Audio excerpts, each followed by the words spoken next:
देखिए,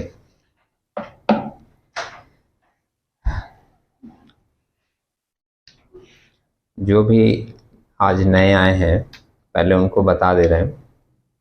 हम लोग इंट्रोडक्शन क्लास किए थे इसका, उसके बाद फिर फर्स्ट क्लास हुआ था इस चैप्टर का, जिसमें हम लोग कुछ बेसिक कॉन्सेप्ट के ऊपर डिस्कशन किए थे कि कंपनी क्यों इस तरीके से प्रोसेस फॉलो करती है शेयर इशू करने के समय। ठीक है, इधर देखिएगा, बातें बाद में हो जाएंगी आप लोगों की। उस कॉन्सेप्ट में हम लोग डिस्कस किए थे, ये जो पैसा लेने का तरीका होता है कंपनी का, application, allotment, first call, final call, ये सब क्यों होता है। इलॉजिकल बातों पे नहीं जाएंगे, एकदम कॉन्सेप्चुअल समझेंगे चीज़ों को, समझे। तो कुछ इस मैटर के ऊपर हम लोगों का डिस्कशन हुआ था कि कंपनी ये जो पैसा तोड़ तोड़ कर लेती है, application, allotment, first call, final call, ये ऐसे क्यों लेती है, जबकि आप प्रैक्टिकली जब डील करते हो, प्रैक्टिकली डीलिंग मतलब जैसे तुम एक ब्रोकर हाउस से कनेक्ट होकर अगर शेयर परचेज सेल करते हो, तो तुमको ऐसे तोड़ तोड़ कर पैसा देना नहीं होता है, डायरेक्ट एक बार देना होता है और उसके बाद शेयर आपके पास आता है। तो इन्हीं सब बातों के ऊपर फर्स्ट क्लास में डिस्कशन हुई थी। अगर हम लोग सम्स के पॉइंट ऑफ व्यू से बात करें, तो सम्स के पॉइंट ऑफ व्यू में हम लोग ये चीज़ जानते हैं कि पैसा कई पार्ट में मिलता है, application, allotment, first call, final call. कोई शेयर होल्डर अगर कुछ इंस्टॉलमेंट कॉल का फेल करता है तो उसके पैसे हम लोग कॉल्स इन एरियर में ट्रांसफ़र करते हैं। बाद में कंपनी वो शेयर को कैंसिल कर देती है, जिसको फॉरफीचर ऑफ शेयर बोलते हैं। और फॉरफीचर के बाद कंपनी उस शेयर्स को किसी थर्ड पार्टी को फिर से इशू कर देती है, जिसको री इशू ऑफ शेयर्स बोलते हैं। तो इन सारे मैटर के ऊपर कुछ एंट्रीज स्टेप वाइज लिखवाई गई थी सेकेंड क्लास में। इसके बाद लास्ट क्लास हम लोगों ने एक सम्स किया था, तो जो लोग नहीं आए थे लास्ट क्लास, वो सम्स आप लोग जरूर कर लीजिएगा, क्योंकि उस सम्स में जैसे मान लो आपके मन में आएगा कि हाँ ये एंट्री तो हम जानते ही हैं, एप्लीकेशन, अलॉटमेंट, फर्स्ट कॉल वाला समझ रहे हैं, फॉर फीचर की सब कुछ जानते हैं।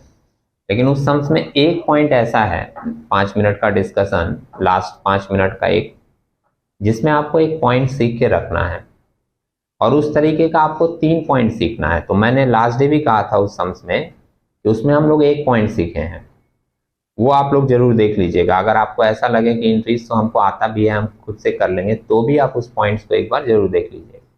और उस पॉइंट को देखने का मतलब ये नहीं है कि वीडियो स्टार्ट करके उसके बाद रेड बटन पे ऐसे प्लग कर टास्क में पहुंच गए हैं और 5 मिनट का देख लिए, तो हो सकता है आपको कंफ्यूजन हो जाए। हाँ, आपको लगे कि अरे ये तो बहुत देर से पका रहे हैं, जल्दी सुनना है, तो आप 1.5x में देख लीजिए, आपका समय बच जाएगा। समझ रहे मेरी बात। लेकिन देखिएगा पूरा, क्योंकि वो जो एक पॉइंट है, वैसा एक एक पॉइंट करके हम लोगों को 3 पॉइंट सीखना है, समझे। और वो 3 पॉइंट मिलाकर एग्जाम में एक सम्स आएगा, समझ रहे हो। अभी मान लो कोई अगर स्टूडेंट ये बोलता है कि आप वो एग्जाम वाला सम्स करा दीजिए, जो हम लोग करते हैं ना लास्ट में। देखिए, चैप्टर पढ़ाने के समय स्टेप वाइज चला जाता है, चैप्टर को सीखो पहले, उसके बाद हम लोग एग्जाम के क्वेश्चन उठाते हैं, क्योंकि एग्जाम में जो क्वेश्चन आता है वो तो पूरा चैप्टर के किसी भी पार्ट को मिलाकर दिया रहता है, समझ रहे हैं। तो डायरेक्ट एग्जाम के क्वेश्चन उठाने से आपके मन में बहुत डाउट क्रिएट हो सकता है, कंफ्यूजन आ सकती है, इसलिए चीजों को स्टेप बाय सीखते हैं, फिर एग्जाम का क्वेश्चन उठाकर सॉल्व करते हैं, जिसमें सारी चीजें एक साथ मिलाकर दी रहती हैं, समझे। तो एक एक पार्ट करके जरूर ये सीखोगे। पहला चीज हमने क्वेश्चन नंबर 1 में बताया था, दूसरा अभी मैं बताऊंगा क्वेश्चन नंबर 2 में, और तीसरा मैं वो पॉइंट बताऊंगा क्वेश्चन नंबर 3 में। ठीक है, तो अभी एक बार क्वेश्चन नंबर 2 हम लोग थोड़ा पढ़कर देख लेते हैं। और क्वेश्चन नंबर 2 जो है, उसमें अभी जो नोट्स मैंने दिया है ना, वो निकाल कर देखिएगा, चीज थोड़ी करेक्ट की गई है। और जो लोग आज आए हैं न्यू, थोड़ा उनको शेयर कर दीजिएगा एक बार, जो अभी अभी भेजा गया ना नोट्स आपको, वो वाला नोट्स थोड़ा ट्रांसफर कर दीजिएगा, समझे। मेरा वो वाला नहीं है, कोई बात नहीं है, मेरे पास तो जो है वो मैं मैनेज करके भी पढ़ लूंगा, समझ रहे हैं मेरी बात। लेकिन आपके पास जो रहेगा, अगर वो चेंज रहेगा ना, और एक वर्ड चेंज होगा, तो तुम वहीं से नारेबाजी करोगे, मेरा में तो ऐसा लिखा हुआ है, समझ रहे हैं। ओके, ठीक है, मिल गया। जो लोग अभी आए हैं आज पहले बार,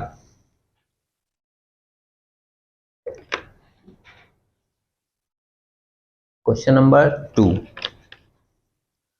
X Limited invite application for 10,000 shares of ₹100 each payable as follows। मिला, जिसमें एप्लीकेशन का रेट दिया हुआ है 25 रुपए की, एप्लीकेशन में मिलेगा 25 रुपए के हिसाब से, अलॉटमेंट का रेट है 40 रुपए का, है ना, और फर्स्ट एंड फाइनल कॉल में मिलेगा कंपनी को 35 रुपए के हिसाब से।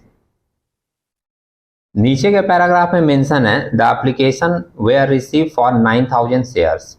कंपनी ने इशू किया है 10,000, एप्लीकेशन आया कितने का, 9,000 शेयर्स का, and all these where accepted, और 9,000 शेयर्स पूरा एक्सेप्ट कंपनी के द्वारा किया गया। अब पहली लाइन में आप लोगों को बता दूं, जो हम लोग स्टार्टिंग वाले दिन थोड़ी बहुत डिस्कशन में बीच बीच में बताता रहता हूं कि अगर आपने वो क्लास नहीं किया है तो थोड़ी बहुत चीज़ों को जान कर रखें। जैसे उस दिन हम लोगों का एक और डिस्कशन हुआ था, किसके ऊपर, authorise capital, nominal capital, registered capital, issued capital, subscribe capital, called up capital, paid up capital, capital reserve और रिजर्व कैपिटल। कंपनी के पास कितने तरह के कैपिटल होते हैं ये भी आपको जान के रखना होता है। ये सारी डिस्कशन उस दिन की गई थी। रजिस्टर्ड कैपिटल, नॉमिनल कैपिटल या ऑथोराइज कैपिटल क्या इंडिकेट करता है कि आपने जब रजिस्ट्रेशन करवाया कंपनी का तो उतना कैपिटल आपने बताया कि मेरा इतना होगा, वो फिक्स हो गया, आप उससे ज्यादा मार्केट में शेयर इशू नहीं कर सकते। उसमें से कुछ पार्ट आप कर सकते हो, तो जितना पार्ट आप उसमें से करते हो उसको बोला जाता है इशूड कैपिटल। फिर उस इशूड कैपिटल में से जितना पार्ट पब्लिक ले रहा है उसको हम लोग बोलते हैं सब्सक्राइब कैपिटल। समझ रहे हैं? और इसी तरीके से वो 6 कैलकुलेशन बताई गई थी, और उसमें एक बात बताया गया था कि सबसे लास्ट में जो चीज रहे आपके पास, आप उसको लेकर जनरली कैलकुलेशन स्टार्ट करोगे। जैसे मान लीजिए 1 लाख शेयर्स ऑथोराइज्ड है लेकिन 90,000 ही इशूड है और उसमें से 80,000 ही सब्सक्राइब्ड है, तो मेरा कैलकुलेशन लास्ट वाले से शुरू होगा, क्योंकि जितना पब्लिक लिया है हिसाब किताब भी तो उसी पर होगा। समझ रहे हैं मेरी बात? तो अभी इसमें जो लिखा था कि 10,000 शेयर एप्लीकेशन इनवाइट किया है कंपनी, लेकिन रिसीव कितने का किया है एप्लीकेशन, 9,000 शेयर्स का, कम का किया है, तो हमारी कैलकुलेशन जो होगी वो 9,000 शेयर्स पे होगी। समझ रहे हैं? ये छोटी छोटी बातें हैं, ध्यान रखना पड़ता है, कुछ लोगों को इसमें भी कंफ्यूजन आती है, इसलिए पूरी बात क्लियर समझोगे। आगे के लाइन में क्या मेंशन किया है, all money due were received except first and final call on 1,000 shares which were forfeited after doing all legal formalities. सारा पैसा कंपनी को मिल गया, लेकिन एक आदमी के पास 1000 शेयर्स था, उसने फर्स्ट एंड फाइनल कॉल का पैसा नहीं दिया। कंपनी ने जितनी भी लीगल फॉर्मेलिटीज है उसको पूरा करने के बाद उसका 1000 शेयर कैंसिल कर दिया, जिसको हम लोग बोलते हैं फॉरफीचर ऑफ शेयर्स। और आगे क्या लिखा है, 500 shares were reissued at ₹90 each as fully paid up. 1000 share cancel किया, इसमें से 500 शेयर कंपनी फिर से क्या किया, री इश्यू कर दिया। पास journal entries in the cash book and journal of x limited. आपको जर्नल एंट्रीज देनी है, कैश बुक बनाना है और जर्नल देना है। तो एक बात सुनिएगा और समझ के रखिएगा, ये बात मैं आपको लास्ट में बताऊंगा। फिलहाल एक बात बता दूं कि हम लोग अभी चूंकि स्टार्ट किए हैं चैप्टर को, समझे, तभी कैश बुक वाला पार्ट को आप थोड़ा पेंडिंग रख दो साइड में। हम लोग अभी इसकी पूरी जर्नल के बारे में सोचते हैं कि अगर सिर्फ जर्नल होता तो क्या क्या एंट्रीज हम लोगों को स्टार्टिंग से फॉलो करनी पड़ती। आपके मन में आएगा कैश बुक भी तो बोला है, उसका क्या, उसमें हम लोग आएंगे जब हमारा ये सम्स का डिस्कशन खत्म हो जाएगा, तब समझेंगे कि अगर कैश बुक बोला है तो हमको जर्नल कैसे दिखाना है, कैश बुक कैसे दिखाना है, दोनों को मिला के कैसे दिखाना है।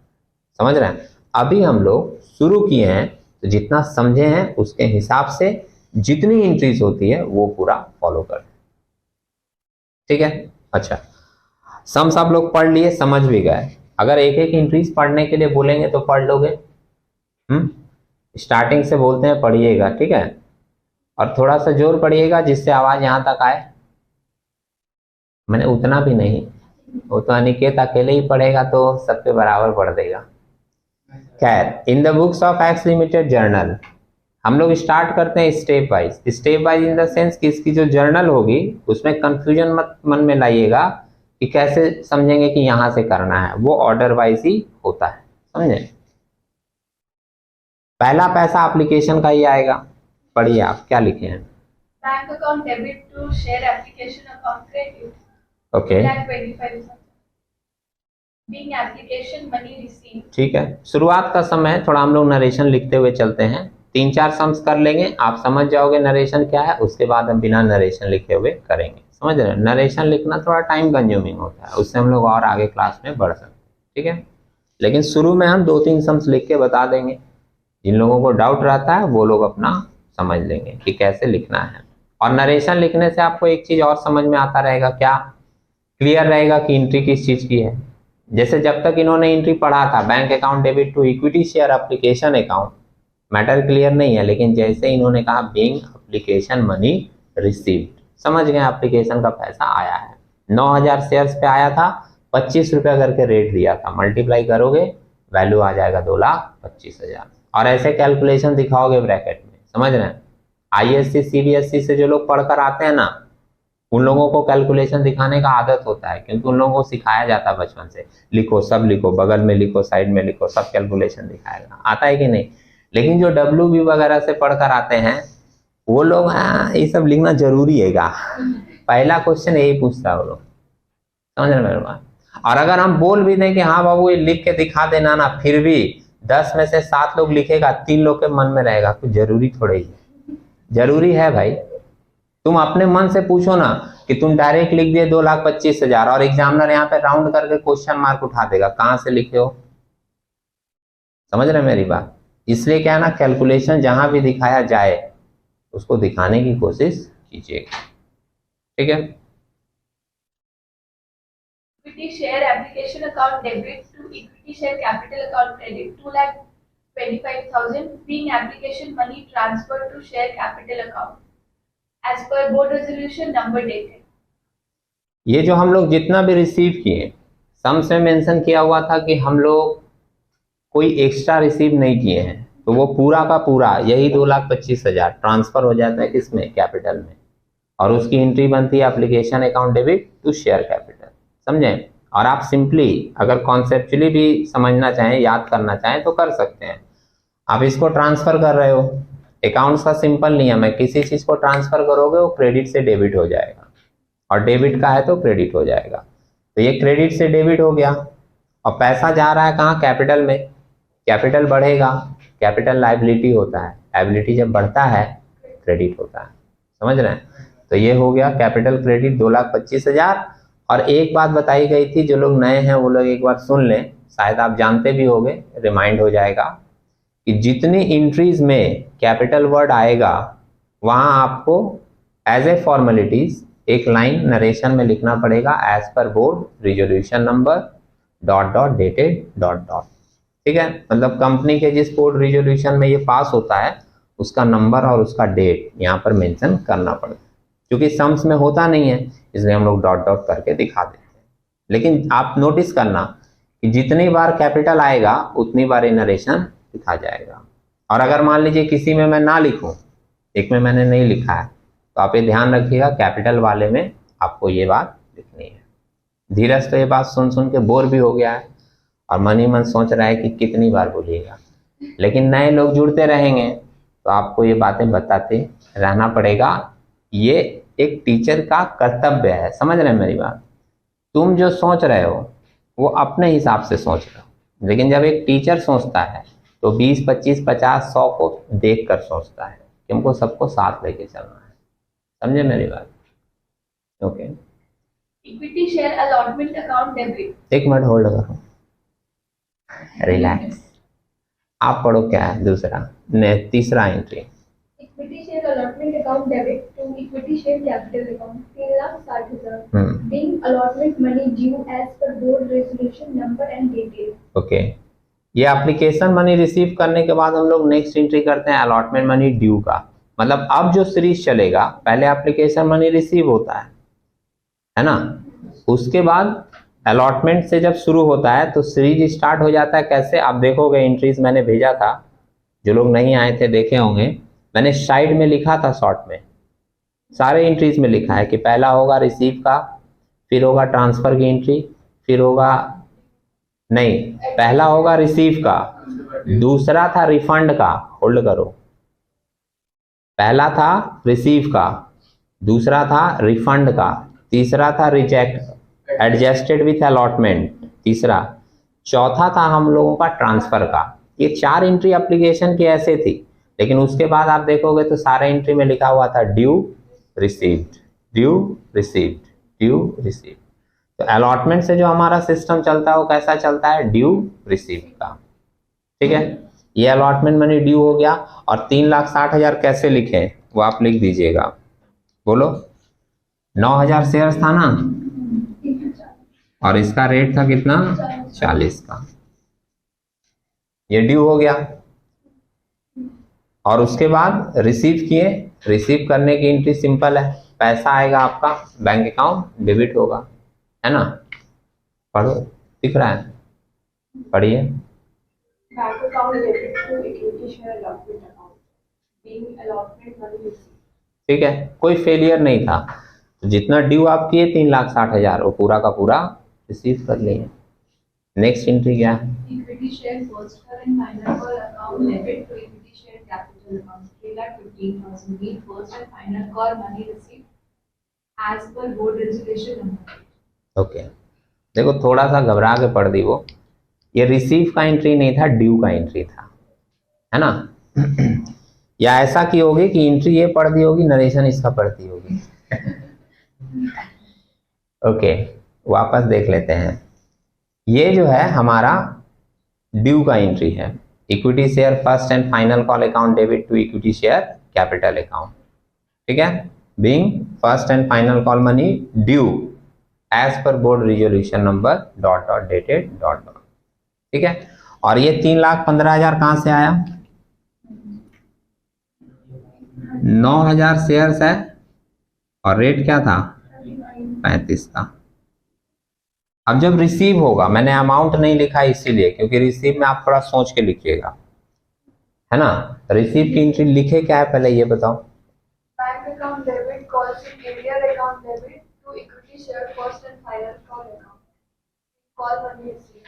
ठीक है, कॉल्स इन एरियर क्यों लिख दिए, क्योंकि सम से मेंशन था कि एक आदमी जिसके पास 1,000 शेयर्स है उसने कॉल का पैसा नहीं दिया, समझ रहे हैं। अब अमाउंट देखिएगा कैसे लिख रहे हैं, फर्स्ट एंड फाइनल कॉल में हमारा चला जाएगा 3,15,000। अब बोलोगे कौन सा वाला, तो ये जो ड्यू हुआ था पूरा। ठीक है, एरियर में हम लोग दिखा देंगे 1,000 शेयर्स पे रेट क्या है इसका 35 रुपया। 1,000 शेयर्स पे 35 रुपया करके आप दिखाओगे तो कितना आएगा 35,000। ये आपका आ जाएगा एरियर में। और 3,15,000 में से 35,000 घटा दीजिए, जो बैलेंस बचेगा वो पैसा आपको मिल जाएगा, वो चला जाएगा किसमें, बैंक में। कितना 1,80,000, 2,80,000। ठीक है, देखो टीचर गलत करता है, सारे लोग एक साथ टूट पड़ते हैं। तुम लोग तो फिर भी सॉफ्टली बोले सब एक साथ, लेकिन सॉफ्टली बोले 2 लाख। कोई कोई क्लास में तो 2 लाख होगा, वहां पे 2 लाख एक ही साथ टूट पड़ता है सब। अरे कैलकुलेशन है भाई, मिस्टेक कर सकता है कोई भी। 3,15 में 35 घटाएंगे 2,80,000 हमारा चला जाएगा किसमें, बैंक में। और आप इसको ऐसे भी लिख सकते हो, आपके पास 9,000 शेयर थे ना, 9,000 में 1,000 शेयर का पैसा नहीं मिला तो 8,000 शेयर्स का मिला होगा। 35 रुपए के हिसाब से आप देखो, 8,000 इंटू 35। ठीक है, हो गया।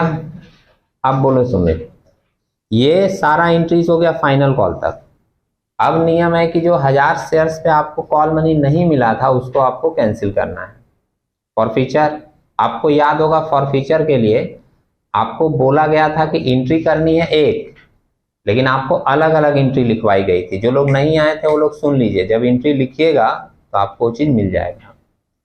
फॉरफीचर के लिए, कैंसिलेशन के लिए हमको करना है एंट्री एक, लेकिन आपको बोला गया था कि पार्क वाले सम्स के लिए वो एंट्री अलग है, प्रीमियम वाले सम्स के लिए वो एंट्री अलग है। मेरा सम्स किसका चल रहा है? पार का, क्योंकि 100 रुपया का शेयर है, 100 रुपया में डील हो रहा है ना। तो हम लोग इसमें फॉरफीचर वाली कौन सी एंट्री करेंगे? पार वाली। अब वो फॉरफीचर की एंट्री मैंने यहाँ लिखा है, पढ़ो एक बार।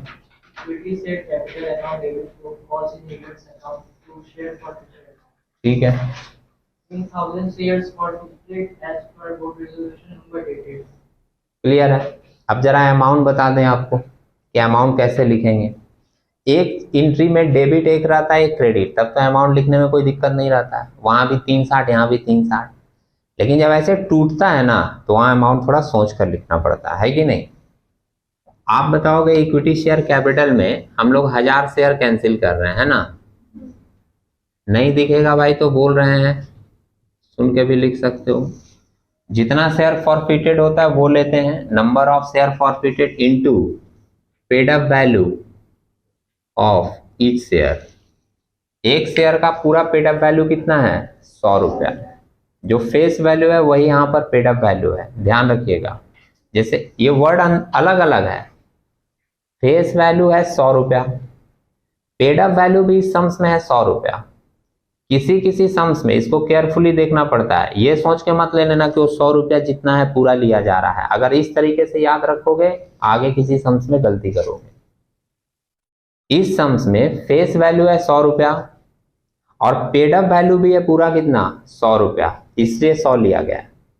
अगर मान लो ऐसा रहता, किसी सम्स में बोलता कि फेस वैल्यू 100 रुपया, 100 रुपया का कैलकुलेशन दिया, लेकिन वो आगे बोल देता कि कंपनी ने अभी कॉल मनी मांगा ही नहीं है और कुछ शेयर को वो पैसा अलॉटमेंट का नहीं मिला, कंपनी उसको कैंसिल कर रहा है। तो अगर कॉल मनी कंपनी नहीं मांगता तो जानते हो पेड अप वैल्यू कितना होता? सोच के बोलो। 100 रुपया का शेयर है, कॉल का रेट कितना है? 35। वो तो अभी मांगा नहीं 35, तो कितना मांगा है? 65। तब हम लोग बोलते हैं कि अभी तक पेड अप वैल्यू कितना हुआ है? 65। समझ रहे हैं? तब हमारा ये वाला एंट्री जो है वो 1000 शेयर्स पे 65 के हिसाब से होता। अगर मान लो ये अलॉटमेंट मनी फेल किया होता और बोलता है अलॉटमेंट के बाद ही इसको कैंसिल कर दो, तो हमारी कैलकुलेशन 1000 इंटू 100 नहीं होती, 1000 इंटू 65 होती। इसलिए ध्यान रखिएगा, पेड अप वैल्यू पर शेयर और फेस वैल्यू दोनों अलग अलग चीज है। यहां पर चूंकि दोनों कॉमन है, दोनों सेम है, लास्ट तक एंट्री हो गया है मेरा, इसलिए हम लोग कितना ले रहे हैं? 100 रुपया।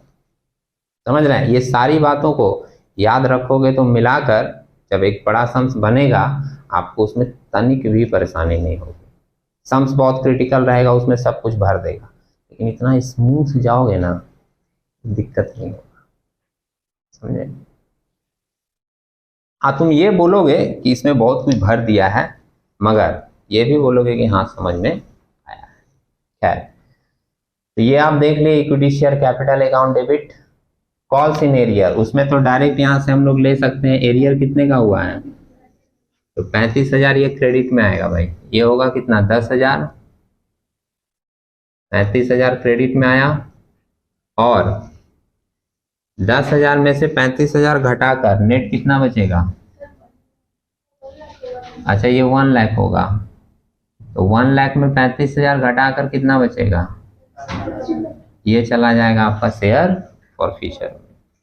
ठीक है, ये गया कैपिटल में, कॉल्स इन एरियर वहां से था हम लोगों का लिए कितना? 35। 1 लाख में 35,000 माइनस किए, फॉरफिचर में कितना चला गया? 65,000। ठीक है, अभी एक बात बताओ धीरज, लास्ट डे तुम आए थे, आपको एक बात बताई गई थी, याद है? मैंने खाली आपको नहीं बताई गई थी, सबको बताया गया था कि हम यहाँ पर बोलते हैं कि बैलेंस करके डाल दो 65,000, लेकिन वो बैलेंस करके वहाँ डालने के बाद भी बैक माइंड मेरा एक कैलकुलेशन चलता है कि वो फिगर मेरा सही आ रहा है या नहीं। वो बैक माइंड कैलकुलेशन क्या चलता है? तुम ही बोलोगे और कोई बोलेगा नहीं।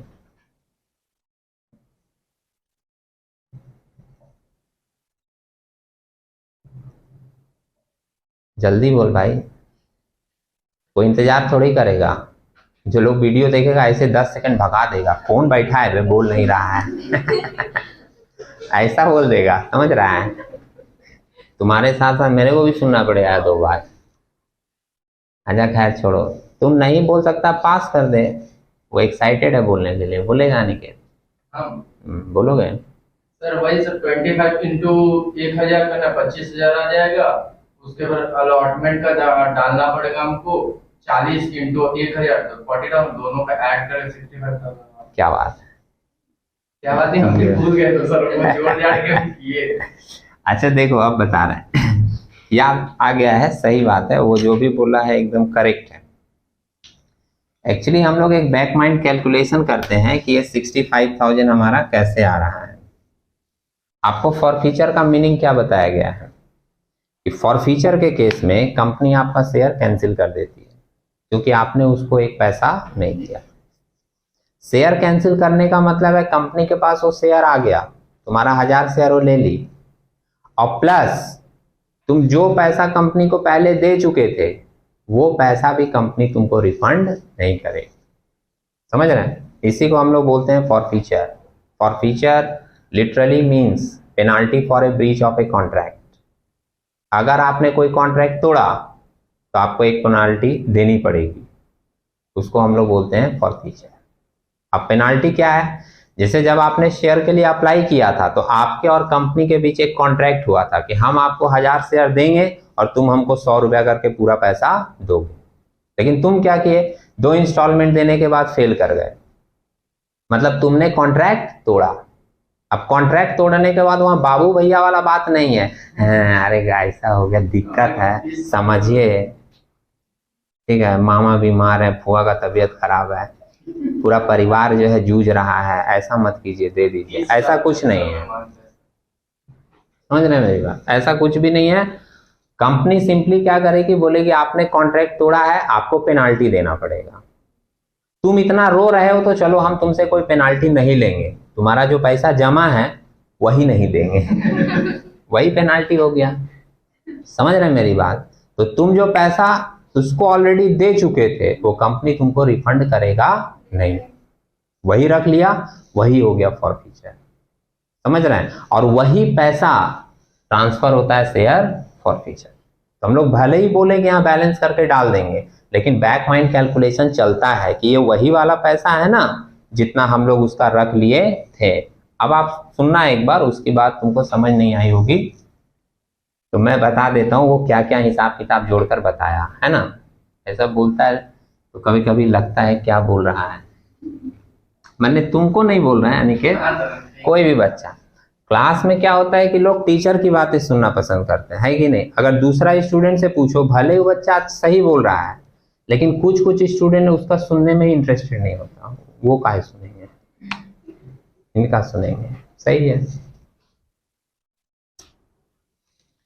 कितना पैसा पाया था 1000 शेयर्स पे? एप्लीकेशन मनी तो पाया था ना, एप्लीकेशन का रेट कितना था? 25। तो ये कितना होगा, जोड़ मल्टीप्लाई कर 25,000। और 1000 शेयर्स पे तो अलॉटमेंट का पैसा भी दे दिया था ना, वो 40,000।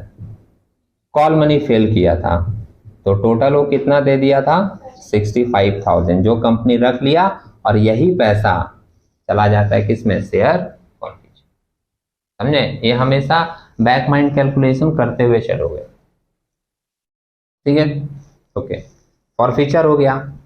अब लास्ट में क्या लिखा था, इसमें से 500 शेयर्स कंपनी ने री इश्यू कर दिया 90 के भाव में, या 100 का शेयर 90 के भाव में री इश्यू कर रहा है, दैट मीन्स डिस्काउंट में कर रहा है ना। और आपको बताया गया था री इश्यू डिस्काउंट में होगा।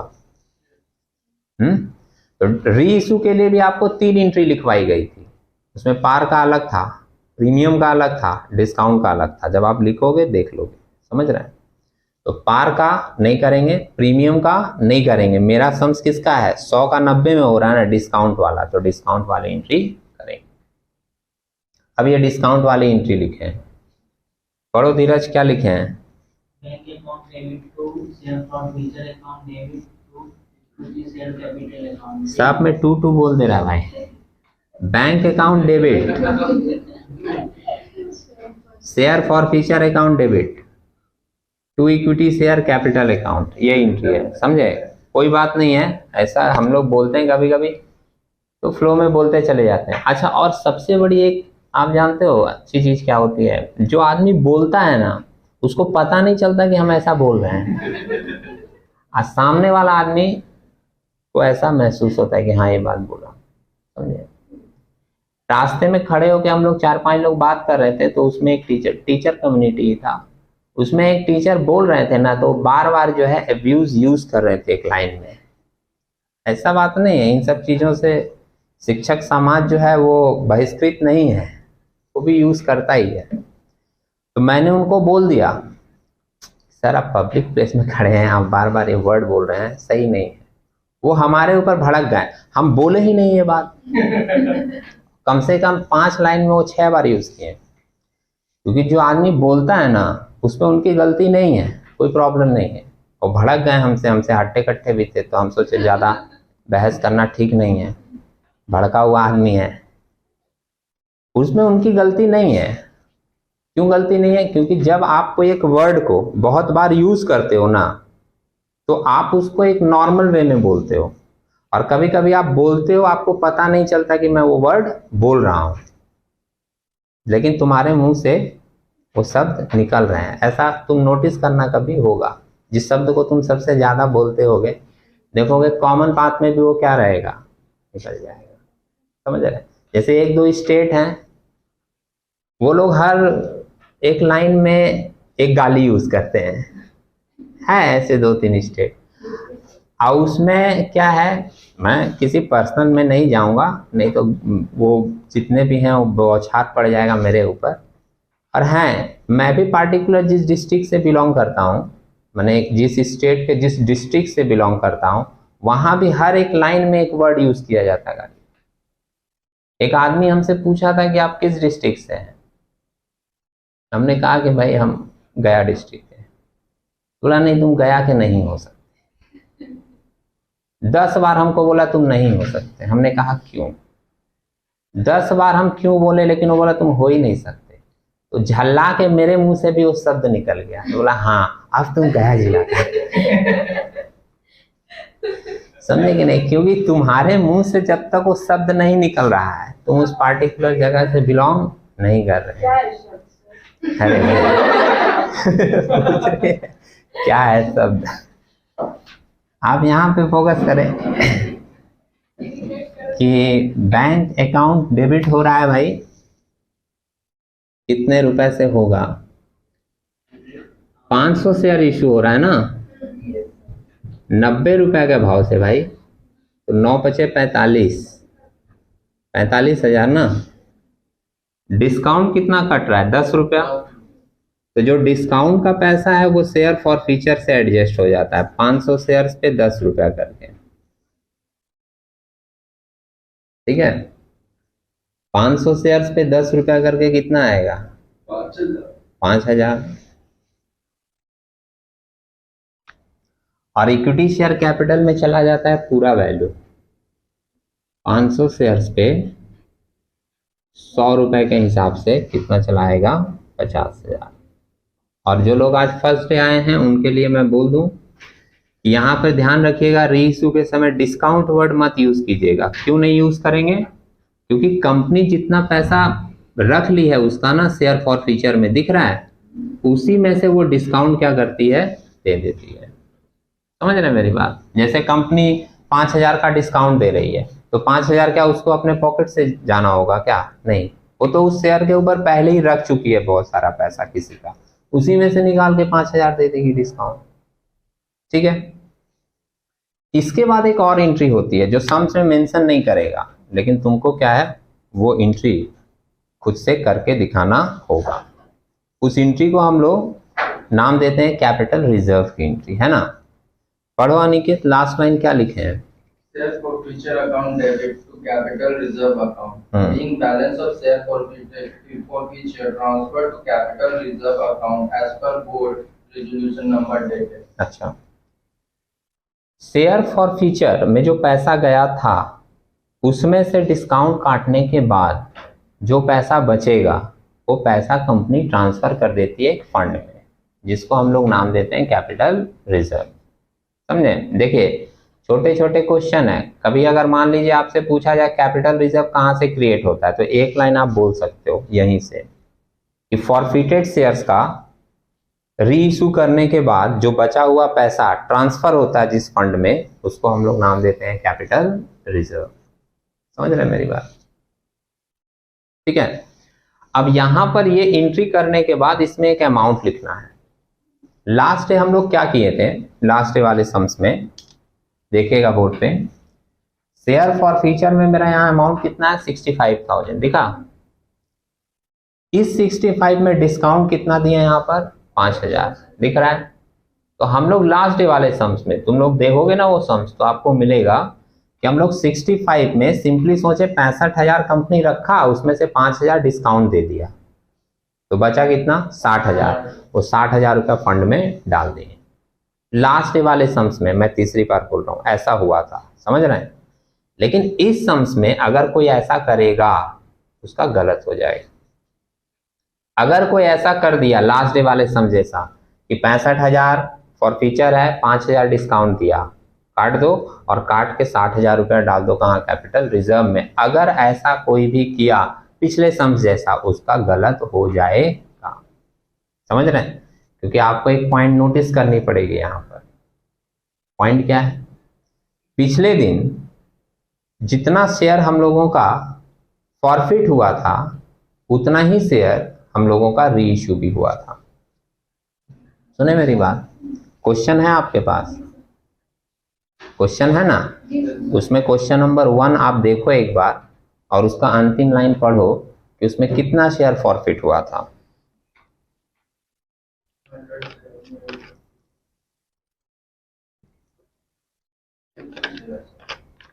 कोई बोलो। 300 शेयर फॉरफिट हुआ। फर्स्ट वाले सम्स में। और मिला किसी को? बोलिए, और किसी को मिला? कितना शेयर फॉरफिटेड लिखा है? 300। और उसके बाद लिखा क्या है? All the shares were reissued. Mention किया है ऐसा? ठीक है। अब सोचो, उस सम्स का लाइन था कि 300 शेयर फॉरफिट हुआ, 300 शेयर रीइश्यू हुआ, है ना? लेकिन आज वाले सम्स का क्या लाइन है? 1000 शेयर फॉरफिट हुआ, 500 शेयर रीइश्यू हुआ। दिखा? और रूल ये बोलता है कि जब तक आपका शेयर रीइश्यू नहीं होगा तब तक आप अपने पैसे को कैपिटल रिजर्व में ट्रांसफर नहीं कर सकते। सुने? अब तुम क्या कर रहे हो, 65,000 में से जब डायरेक्ट 5,000 माइनस करके ट्रांसफर कर रहे हो तो तुम तो पूरा 1000 शेयर पे कैलकुलेशन कर दे रहे हो।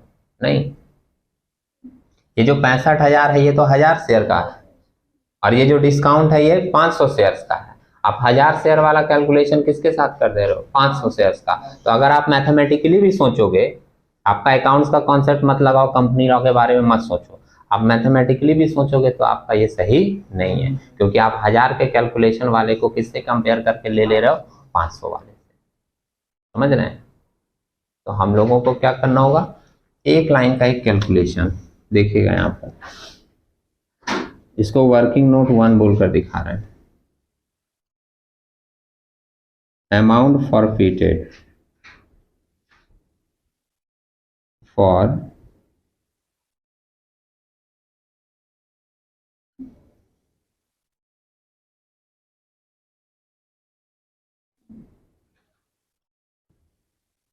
$500 शेयर्स।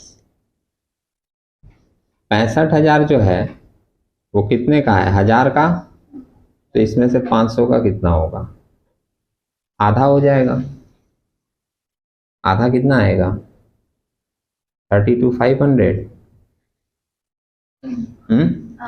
ये अब आपको मिल गया कितने का वैल्यू? 500 शेयर्स का। दिखा? इसमें से आप डिस्काउंट माइनस करोगे, less discount on reissue, discount on reissue. Discount on reissue आपने कितना दिया है? 5,000। दिखा? सामने सामने लिखे। तो 32 में 5 जाएगा, कितना बचेगा? 27,500। इसको हम लोग बोलेंगे कैपिटल रिजर्व।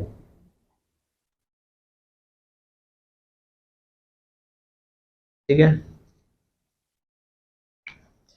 इसको हम बोलेंगे कैपिटल रिजर्व, और कैपिटल रिजर्व में मेरा जाएगा 27,500। ये बात ध्यान रखिएगा कि जब भी पूरा शेयर्स रीइश्यू ना हो तो आपको ये सोचना पड़ेगा कि कितना हम लोग कैपिटल रिजर्व में ट्रांसफर करें। डायरेक्ट माइनस करके कभी भी ट्रांसफर नहीं करेंगे ये ऐसे केसेस में, ठीक है।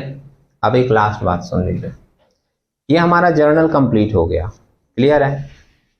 इस सम से बोला था कि हम लोगों को कैश बुक भी बनाना है, समझे। कैश बुक आप लोग क्लास 11 में बनाए होंगे। वो बनाने का तरीका क्या होता था, बैंक से रिलेटेड जितनी भी एंट्री होती है वो हम लोग सारा का सारा दिखाते हैं कैश बुक में, समझे। और बनाने का वही सिंपल कॉन्सेप्ट है, कैश बुक बनाए, बीचों बीच डिवाइड किए, डेबिट क्रेडिट पार्ट हुआ। और कैश बुक बनाने का रूल अगर नहीं भी किसी को याद है तो एक सिंपल लाइन तो सभी को याद रहता है कि जब भी पैसे आएंगे डेबिट में रिकॉर्ड होगा, जब भी पैसे जाएंगे क्रेडिट में रिकॉर्ड होगा, समझ रहे हैं। तो आप देखो बोर्ड पे बैंक वाली कितनी एंट्री है, मेरे हिसाब से 5 होना चाहिए, 5 नहीं 4 होगा, 4 है ना। पहला ये एप्लीकेशन मनी रिसीव, दूसरा अलॉटमेंट मनी रिसीव, तीसरा कॉल मनी रिसीव और चौथा री इश्यू। देखा 4 एंट्री है और चारों बार बैंक डेबिट है, ये भी दिखा आपको। तो सिंपल आप एक कैश बुक बनाओगे, DRCR, बैंक डेबिट है तो रिकॉर्ड मेरा किधर होगा, डेबिट साइड में। और ये तो सिंपल लाइन है कि पैसा आएगा तो किधर रिकॉर्ड होगा, डेबिट साइड, समझ रहे हैं। तो 4 बार आपको डेबिट साइड में लिखना है। 2 equity share application account 225, 2 equity share allotment account 360, 2 equity share first and final call account नहीं 2,80,000, क्योंकि बैंक के सामने जो पैसा है वो जाएगा ना, इसीलिए हम यहाँ पे रुके थे 1 सेकेंड। लेकिन कुछ लोग है तो रिलैक्स ही रहता, बोलता भी नहीं है कि गलत भी कम से कम बोले। आप गलत बोलोगे तो समझ जाओगे। तो इसमें कितना जाएगा, 2,80,000, और इसमें लिखेंगे 2 इक्विटी शेयर कैपिटल अकाउंट कितना, 45,000, ठीक है। तो 4 बार आपका ये गया और चारों को जोड़कर क्रेडिट साइड में लिख देना है बाय बैलेंस सीडी। सिंपल है। एक बात आपको और याद दिलाते हैं कैश बुक का, जब आपने 11 में किया होगा तो आपको 11 वाले सर ने बताया होगा, कैश बुक में नरेशन भी लिखा जाता है, समझे। Cash book is called journalised ledger because it perform the function of both journal and ledger at a time. Cash book में जर्नल और लेजर दोनों का फंक्शन होता है, इसलिए कैश बुक में नरेशन भी लिखा जाता है। तो जब आप पहला पोस्टिंग करोगे ना डेबिट साइड में 2 इक्विटी शेयर एप्लीकेशन अकाउंट, तो नीचे नरेशन भी लिखोगे being application money received. 2 equity share allotment account करोगे तो लिखोगे बीइंग अलॉटमेंट मनी रिसीव्ड, समझ रहे हैं। और चारों डेबिट का पोस्टिंग है, सिंपल है, मेरे ख्याल से हो जाएगा। इसको आप लोग बनाओगे। और एक लास्ट और एक बात बता दें, लास्ट है, किसी के मन में यह आ गया कि अगर ऐसा सम दे देगा तो बहुत लंबा हो जाएगा कैलकुलेशन, 2 चीज हो गया, जर्नल भी और कैश बुक भी, और ऊपर से तो कैलकुलेशन सिंपल था, इस सम्स में और भी कैलकुलेशन बढ़ेगा। तो आपके नॉलेज में एक बात होनी चाहिए कि जब भी ये लाइन रहेगा लिखा हुआ कि show the cash book entries and journal entries, तो आपको क्या करना है कि बैंक वाली एंट्री यहाँ दिखानी नहीं है, आपको बैंक वाली एंट्री डायरेक्ट पोस्ट करना है किसमें, कैश बुक में।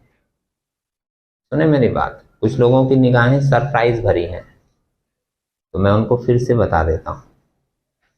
अगर सम्स में ऐसा लाइन लिखा कि show cash book and journal entries या show cash book entries and journal entries, समझ रहे हैं, तो आपको क्या करनी है, कैश बुक बनाना है एक पेज में, जर्नल करना है दूसरे पेज में।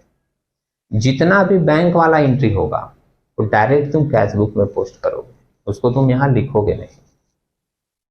तो 2 बार तो नहीं करना हो रहा है ना, वो तो अभी हम पूरा जर्नल किए हैं, इसके बाद बोल रहे हैं कैश बुक करो, तब ना तुमको लग रहा है कि इतना जर्नल हुआ, आप कैश बुक भी होगा, है ना।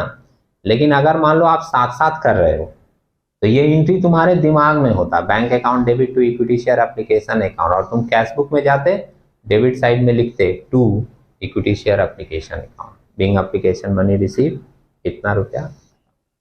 फिर जो दूसरी एंट्री है, दूसरी एंट्री तुम्हारे दिमाग में होती है equity share application account debit to equity share capital account, ये तुम जर्नल वाले फॉर्मेट में यहाँ आते और यहाँ पर एंट्री करते। फिर तीसरी एंट्री यहाँ करते, चौथी एंट्री तुम्हारा कहाँ चला जाता, कैश बुक में। समझ रहे हैं, जब भी कैश बुक बनाने और जर्नल एंट्री करने दोनों बोले तो बैंक वाला जितना एंट्री है मन में सोचोगे और डायरेक्ट पोस्ट करोगे किसमें, कैश बुक, और जो प्योर जर्नल रहेगा वो चला आएगा यहाँ। ठीक है, लास्ट एक बार 2 मिनट और लेंगे। एक जगह तुमको और डाउट आएगा, इसका क्या करेंगे। इसमें तो बैंक भी है और दूसरा भी है, दिख रहा है, तो ये एंट्री टूट जाएगा, समझे। टूट के बैंक वाला जाएगा कैश बुक में और शेयर फॉर फ्यूचर जाएगा जर्नल में। ये तो कंबाइंड एंट्री है ना, लोग तो पढ़ कर आए हो 11-12, ये कंबाइंड एंट्री है, दो चीजों को जोड़कर किया गया है। तो ऐसा सिचुएशन में बैंक वाला जो एंट्री है क्या है, bank account debit to equity share capital, ये चला जाएगा कैश बुक में। कितना रुपया से, 45,000 से।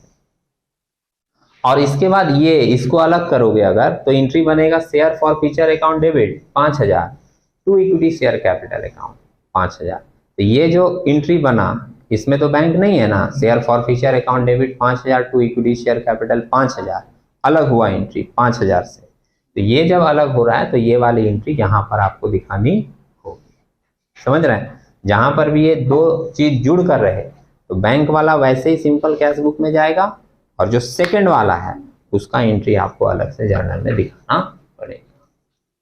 ठीक है, ओके। आप लोग एक बार फिर से सोच लीजिए 2 मिनट, अगर मन में फिर भी कोई डाउट हो तो एक बार पूछ लीजिए इससे रिलेटेड, नहीं तो फिर हम लोग आगे मूव करेंगे। Thank you.